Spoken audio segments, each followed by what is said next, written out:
ቶሎ ለሚነቃቀል ለሚበጣጠስባቸው ይሄ የሚወልቅ ጸጉር አለ አይደለ? ለሱ በጣም አሪፍ ነው። ለወንድም ለሴትም ነው የሚሆነው። እንግዲህ ኮምፕሊት ግሪን እንደምታውቂው ደግሞ ሌላኛው በጣም ፖፑላር የሆነው ኦይላችን ነው።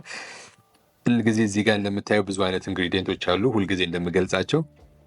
ይሄኛውም አሁን በተለይ እርግዝና ላይ ላሉ ሰዎች ከወለዱ በኋላ ቶሎ ለሚነቃቀል ለሚበጣጠስባቸው ይሄ የሚወልቅ ጸጉር አለ አይደለ?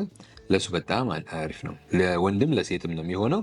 እዚህ ውስጥ ያለው ኢንግሪዲየንት በይበልጥ ለእነሱ ይሆናለው እንጂ ለማንኛውም ሰው ይሆናል። በዚህ አጋጣሚ የግሪን ኬር እኛ ጋር የምናደርጋቸው ቅባቶች በሙሉ የምንሰራቸው ከኬሚካልም ከፕሪዘርቫቲቭም ነፃ ስለሆነ ከ3 ወር ጀምሮ ያሉ ልጆች መጠቀም ይችላሉ። ስለዚህ ምንም አይነት አርቲፊሻል ኢንግሪዲየንት የለውም። ለየትኛው እድሜ ክልል የሚሆን ነው እና ይሄ እንግዲህ እንደምታየው ከወትሮ የተለየ ሳይዝ የለውም፣ ግን ፓኬጅ ውስጥ አብሮ የሚገባ ነው። ፓኬጅ ላይ ቆንጆ ዲስካውንት ያገኙበታል። ስለዚህ ጸጉራቸው የሚወልቅባቸው ሰዎች ካሉ ይሄኛው ሄር ፉድ የሚባል ቅባት አለን። ያ ሄር ፉድ እና ይሄ አንድ ላይ ሲደባለቅ ደግሞ በጣም የተለየ ቆንጆ ውጤት አለው።